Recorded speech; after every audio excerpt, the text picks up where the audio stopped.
सजनवा पियर के रखी हलाज।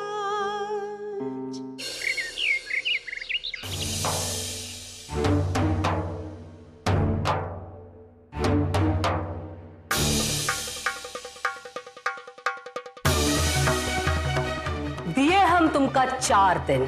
ये 4 दिन माँ हमरे बेटे को ठीक करके दिखाओ तो जाने। हम तो जा रहे हैं ना, फिर क्यों ऐसा लग रहा है कि हम इस घर में आ रहे हैं?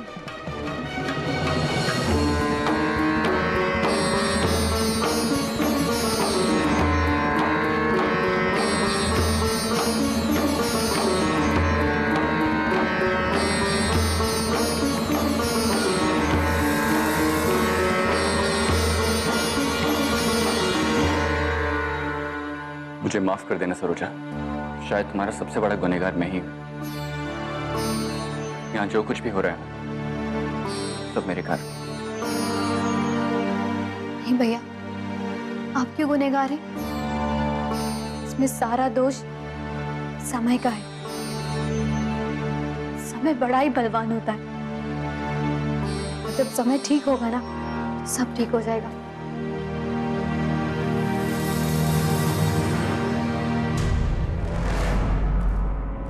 गाड़ी तैयार है, लेकिन जल्दी करनी होगी वरना रात हो जाएगी और सड़क खराब होने की वजह से परेशानी बढ़ भी सकती है।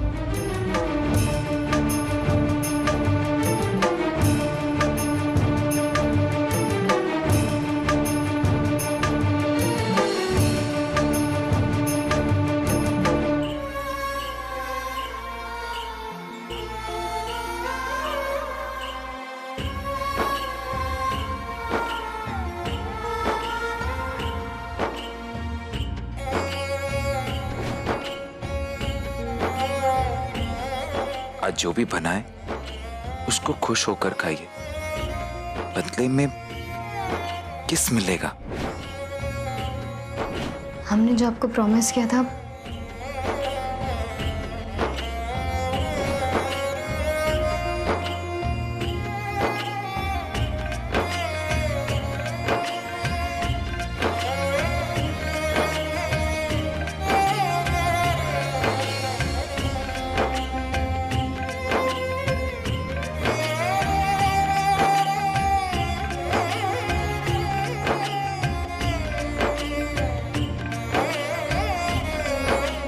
सरोजा,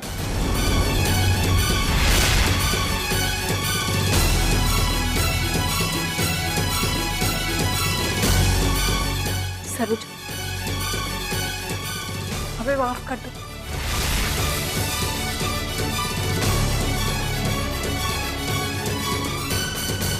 हमसे बहुत बड़ी भूल हो गई।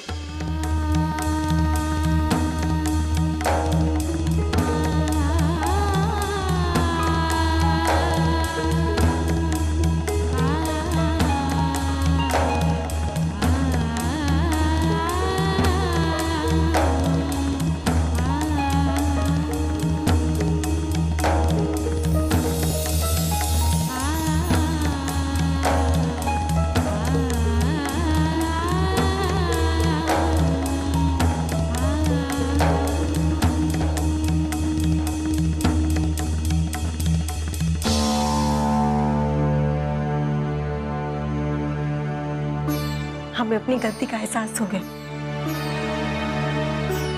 हमें माफ कर दो। चल, चलो अंदर चल। ये क्या नाटक चल रहा है घर में? कोई घर छोड़कर जाने की बात करता है तो कोई उसे रोकने की। अरे इस घर में कोई कायदा कानून है या नहीं है?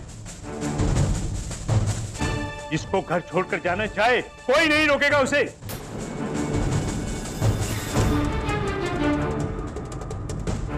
हमने जो कह दिया वो कह दिया, बस। छोड़िए ना प्रमुख जी, जाने दीजिए। जो हो गया सो हो गया। आप चुप रहिए मिसेस प्रमुख जी। ये कोई खेल नहीं हो रहा कि जो हो गया सो हो गया। विदाई आज ही होगी।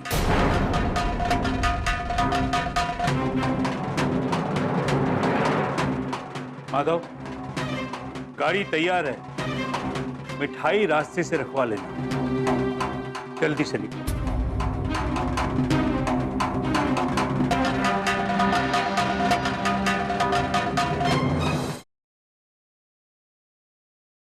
सजनवा पियर के रखी हलाज। क्या कर रही हो बहू? सरोजा को माफ कर दीजिए। इसमें सरोजा की कोई गलती नहीं है। जो भी हुआ है हमारे कारण हुआ। आप जो चाहे हमें वो सजा दे दीजिए, हमें मंजूर। ये क्या कह रही हो तुम मंजू बहू?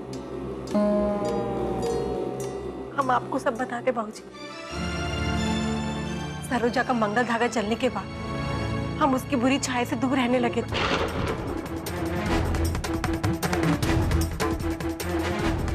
किसी भी कीमत पर हम अपने बच्चे पर मनु सरोजा की बुरी छाया नहीं पड़ने देंगे, चाहे जो भी हो जाए। बस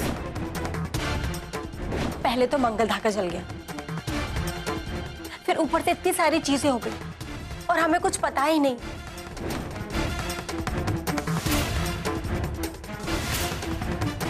अब तक जितनी बार भी हमारी तबीयत खराब हुई है ना, वो सब इसी की वजह से हुई।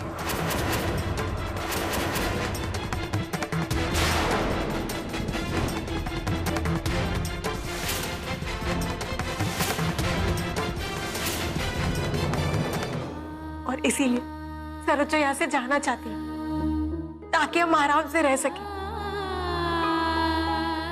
बाबूजी, सरोजा को रोक लीजिए जाने से। हे भगवान, घर में इतना सब कुछ हो गया और हमें कुछ पता नहीं चला। जो कुछ भी हो बाबूजी, हमें अपनी गलती का एहसास है। हम आपके सामने हाथ जोड़ रहे हैं। आप सरोजा को जाने से रोक लीजिए। आप हमें जो सजा देंगे हमें मंजूर है, आप दे दीजिए। मिसेस प्रमुख जी, आप कब से हमसे घर की बातें छुपाने लग पड़ी हैं? अरे घर में इतना कुछ हो गया है और आपने हमें कुछ नहीं बताया। बताइए। खैर मंजू बहू, तुम्हारा डर अपनी जगह बिल्कुल ठीक है। बहुत से लोग शगुन अपशगुन और अच्छी बुरी छाया को मानते हैं, इसलिए सरोजा का मायके जाना ठीक ही है।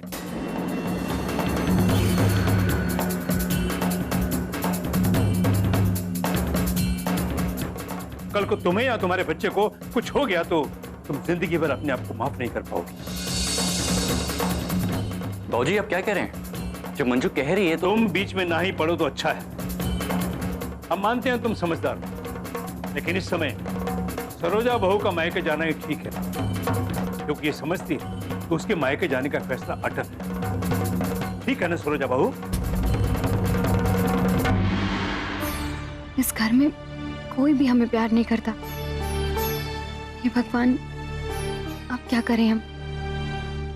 बाबूजी, सरोजा को यहीं रहने दीजिए। जो भी होगा हम उसके लिए तैयार हैं।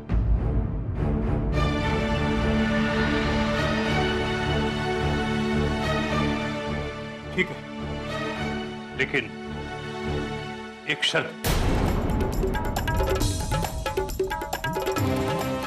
क्या बाबूजी? जब तक तुम्हारी डिलीवरी नहीं हो जाती, तुम्हें और सरोजा को एक ही कमरे में रहना होगा।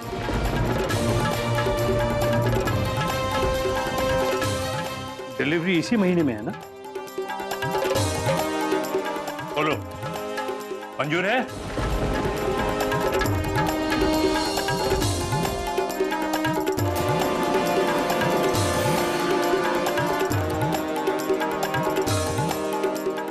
देखा देखा, यही कारण था जिसकी वजह से हम कह रहे थे कि सरोजा को मायके भेज दो।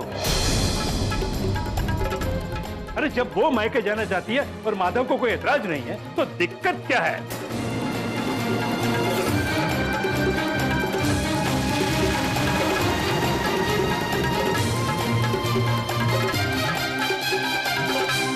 हमें मंजूर, हमें मंजूर।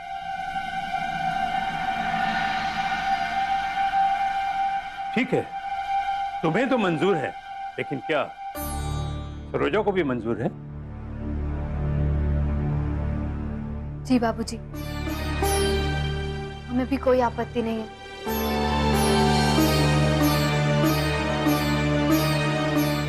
तो ठीक है, आज ये तय हुआ कि तुम दोनों एक ही कमरे में रहो।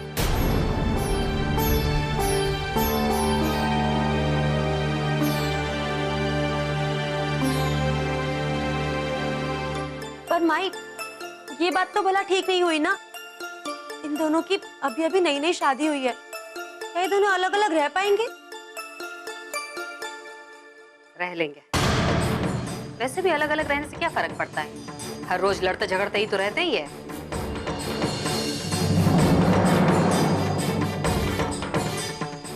आओ चल।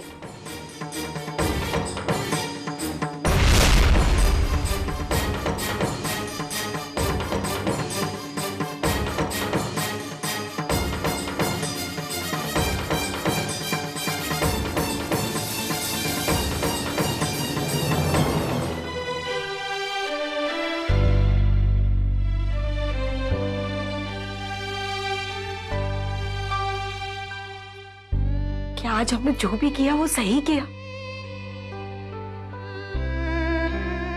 अगर आज तुम और तुम्हारा बच्चा सही सलामत है ना, तो सिर्फ सरोजा की वजह से।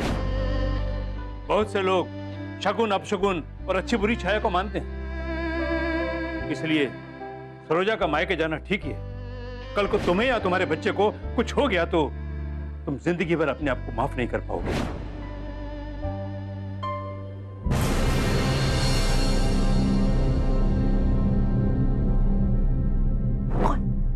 घबराइए मत दीदी, हम हैं। क्या हुआ? हम जानते हैं आप जिस सोच और विश्वास के साथ रहती आई हैं, उस सोच को एकदम से खत्म कर पाना बहुत मुश्किल होगा, लेकिन उसके लिए आपको कोशिश करनी होगी।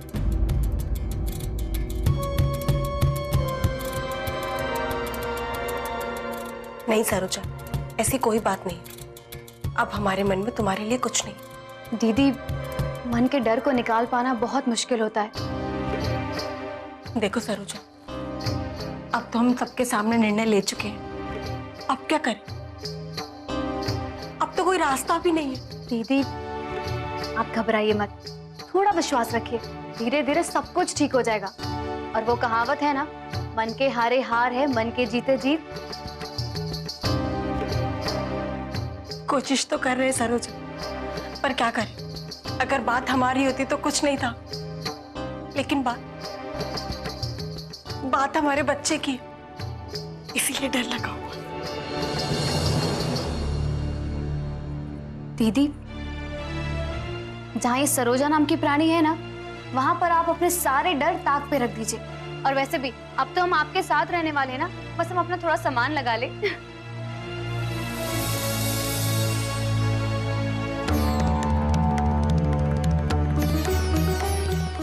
हे भगवान, अब आप ही रक्षा कीजिए। अगर हमारे बच्चे को कुछ हुआ ना, तो अम्मा जी और घर वाले हमें कच्चा ही चबा जाएंगे।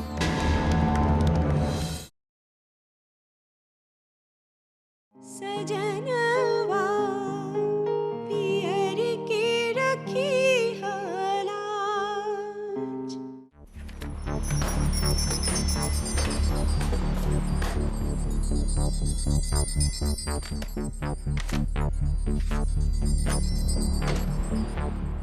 आपको कुछ मिला?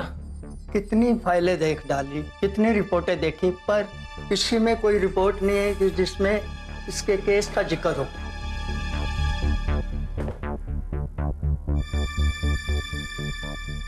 अच्छा, 87 जुलाई के महीने के फाइल को देखिए, शायद कुछ पता चल जाए। डेट तो कुछ हमको याद नहीं आ रहा, शायद 7/7/87 के आसपास कोई केस रजिस्टर हुआ था गुमशुदगी का, या फिर कोई और केस।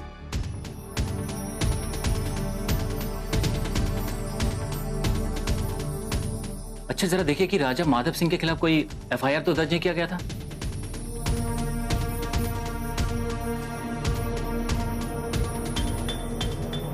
अरे हाँ, इसमें राजा माधव सिंह जी का नाम लिखा हुआ है।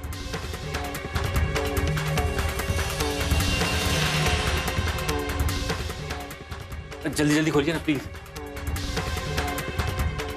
हाँ, इसमें एक FIR है एक अनजान आदमी के खिलाफ। राजा का खून और पुश्तैनी रिवॉल्वर के चुराने का केस इस फाइल में दर्ज है। ये देखिए उस रिवॉल्वर का फोटो है।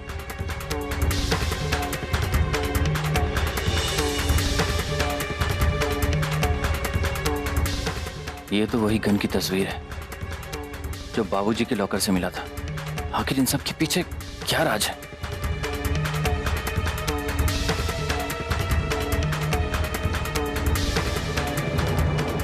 वैसे ये गन खास महंगी नहीं है। कुछ लोगों का यहाँ तक भी कहना है राजा माधव सिंह जी ने इसको खानदानी धरोहर के रूप में कई सालों से अपने पास रखा था। लेकिन आप राजा माधव सिंह के इस केस पर दिलचस्पी क्यों है? कुछ खास नहीं। हमारे पिताजी उसी समय गायब हुए थे। हमने सोचा कि अंधेरे में तीर मारते हैं, शायद उनके बारे में कुछ पता चल जाए। सुनने में आया था उनका खून उनके किसी खास आदमी ने ही कराया था। क्या आपको इस केस के बारे में और कुछ जानकारी है? नहीं, जिले बदल चुके थे, सब कुछ नया था, हम भी नए थे और केस भी बदल गया। अब मैं क्या बताऊं? अच्छा सुनिए, अगर आपको इस केस के बारे में कोई भी जानकारी मिले तो प्लीज हमें जरूर बताइएगा, क्योंकि ये केस हमारे बाबूजी से जुड़ा हुआ है। ठीक है, ऐसी बात है तो हम अपनी तरफ से पूरी कोशिश करेंगे। आप निश्चिंत रहिए, आप चिंता मत कीजिए। शुक्रिया। ये आप रखिए। नहीं नहीं नहीं, इसे आप अपने पास ही रखिए, नहीं चाहिए। प्लीज, अगर आपको कुछ भी पता चले इस केस के बारे में तो हमें जरूर हाँ बताइएगा। हाँ, आप चिंता मत कीजिए, जरूर बताएंगे।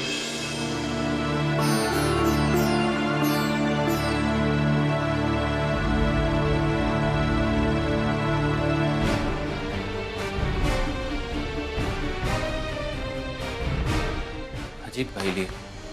एक तरफ राजा माधव सिंह का खून होना और उसी गन का गायब होना, और इधर हमारे बाबूजी का चिट्ठी और वही गन जो हमारे बाबूजी के लॉकर से मिला है। तो राज छुपा है इनसे के पीछे, लेकिन हमें समझ में नहीं आ रहा आखिर राज क्या है।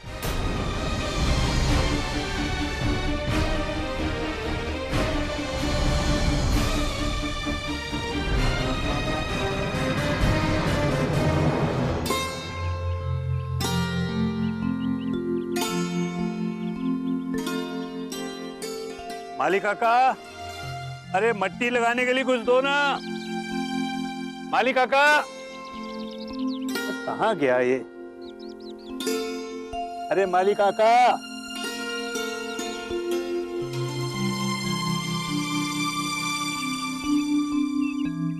बाबूजी,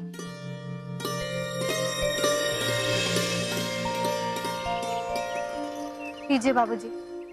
अरे बहू, तुम? बाबूजी, हमें पता है ये आपका चाय पीने का टाइम है ना, इसलिए हम आपके लिए चाय लेकर के आइए। तुम्हें सबके बारे में जानकारी है, किसको क्या चाहिए क्या नहीं, किसको क्या पसंद है क्या नहीं, ससुर जी को क्या पसंद है, सासू माँ को क्या पसंद है। अरे ऐसे लोग बहुत कम होते हैं। बाबूजी, ये तो हमारा कर्तव्य है ना।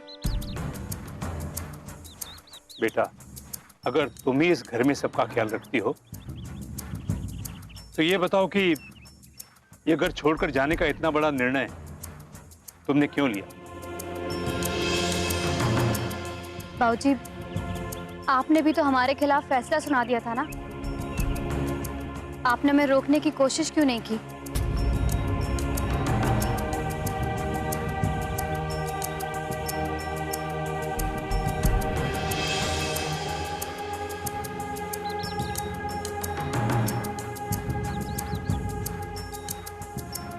सोचो बहू, अगर तुम मायके चली जाती तो हम समधी जी को क्या मुंह दिखाते? तुम्हारे माँ बाप क्या कहते कि इतने बड़े राय परिवार के मुखिया एक छोटी सी बात को नहीं संभाल सके? बाबूजी, हम आपको भरोसा दिलाते हैं कि हम आपका सर कभी झुकने नहीं देंगे। बहू, ये परिवार जो है ना, ये फूलों की बगिया जैसा है। देखो ना, इसमें 4-5 पौधे पहले लगे हुए थे, हमने एक नया पौधा लगाया। अब इस पौधे को भी ना इन सब के साथ खाद पानी मिलेगा, वो भी इन सब के साथ फले फूलेगा। इसी तरह परिवार में जब हम सब मिलकर रहते हैं ना, तो सबकी उन्नति होती है और सब फलते फूलते हैं। हम जानते हैं बाबूजी, आपने इसीलिए हमें मंजू दीदी के साथ में रहने के लिए कहा है कि परिवार को लेकर किसी के मन में भी गलत विचार ना आए। बहुत खूब बहू। रुकिए बाबूजी।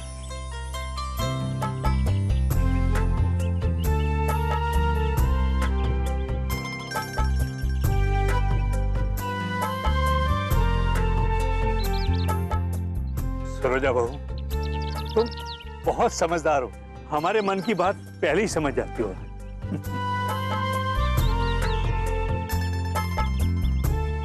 बाबूजी, हम आपको विश्वास दिलाते हैं कि मंजू दीदी के मन से हम अंधविश्वास खत्म करके ही रहेंगे। तुम्हारे विचार सुनकर हमारे मन को बहुत सुकून मिला है बहू। क्या आशीर्वाद दूं, सदा सुखी रहो।